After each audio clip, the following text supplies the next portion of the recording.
खेलने के लिए। राजा उत्तानपाद ने देखा तो पास में बुलाया और कहने लगे, बेटा तुम्हारी माँ का क्या नाम है?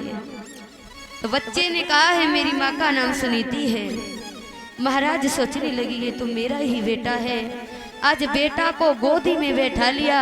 कहा, उत्तम तो रोज हमारी गोद में बैठता है, आज हम ध्रुव को अपनी गोदी में बैठाएंगे। मेरे भैया जैसे ही गोदी में बैठाया है, एक चुगिल ने देखा है। महाराज परीक्षित, एक चुगिला ने देखो है तो सोचने लगे कि बताओ, महाराज ने आज बड़ी रानी के बेटे को गोद में बैठाया है। कहते हैं ना, चुगिला चूकते है नहीं, और गाय कहो चाहे रोए, घर घर फूट कराई दे करते एक के जोर। ये चुगिल जो है, इन्हें कभी किसी की खुशी बर्दाश्त नहीं होती है। ये सिर्फ यही सोचते रहते हैं कब इधर से उधर हम झगड़ा करवा दें। जाकर के कहा है छोटी रानी से कि महाराज ने आपकी बड़ी सौत के बेटे को अपनी गोदी में बैठाया। आज वो रानी भागती हुई वहां से चली आई और ध्रुव के गाल में एक तमाचा मारा। दुष्ट,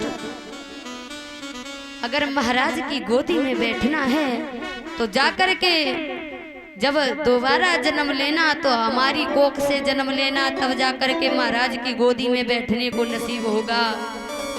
आज ध्रुव रोते हुए पहुंचा है अपनी मैया के दरवाजे पर। रानी सुनीति ने देखा है तो कहने लगी, लाला तुम्हें किसने मारा है? आज ध्रुव कहने लगे, मैया मुझे मौसी ने मारा है। तो रानी सुनीति कहने लगी, बेटा तुम्हें मौसी ने मारा है, कोई बात नहीं, मौसी और माँ में कोई फर्क नहीं होता है। तो ध्रुव कहने लगे, माँ मुझे मौसी ने मारा, मुझे इस बात का दुख नहीं है। दुख तो सिर्फ इस बात का है कि हमारे पिताजी देखते रहे, उन्होंने एक भी बार ये नहीं कहा कि तुमने बच्चे को क्यों मारा। भक्तों, रानी सुनीति के मुख से निकल गया कि बेटा अगर वो तेरे पिता होते तब तो कहते कुछ। जैसे इतने शब्द सुने तो ध्रुव कहने लगा, माँ मेरे पिता कौन है? तो कहा है, बेटा तुम्हारे पिता भगवान हैं। रानी ने बगैर सोचे समझे कह दिया कि तुम्हारे पिता भगवान हैं। अब तो वो बालक कहने लगा है, 5 वर्ष का बालक, कि मैया अब मैं इस घर में नहीं रुकूंगा, मैं जाऊंगा वन में, तब वन में अपने पिताजी को ढूंढने के लिए। रानी सुनीति कहने लगी, बेटा भगवान को पाने के लिए भक्ति की जरूरत होती है, तुम बहुत छोटे हो, तुमसे भगवान का भजन नहीं होगा।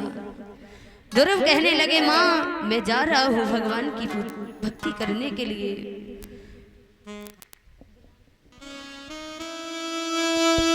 इधर में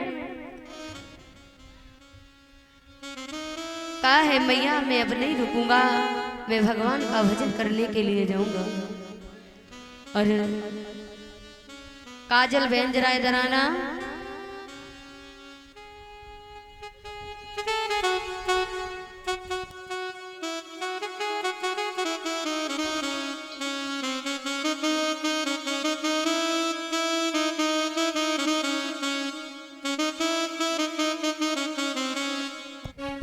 आज कहने लगे हैं, मैया मैं नहीं रुकूंगा, अब मैं जाऊंगा अपनी पिता की गोदी में जरूर बैठूंगा।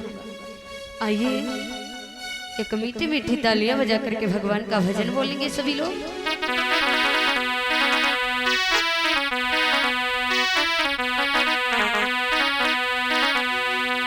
एक बार राणा कहता है मीरा से कि मीरा तू ये भगवान का भजन करना छोड़ दे। तो मीरा कहती है, राणा तू क्या जाने भगवान का भजन क्या होता है, और तुझे क्या पता है कि प्रेम क्या होता है।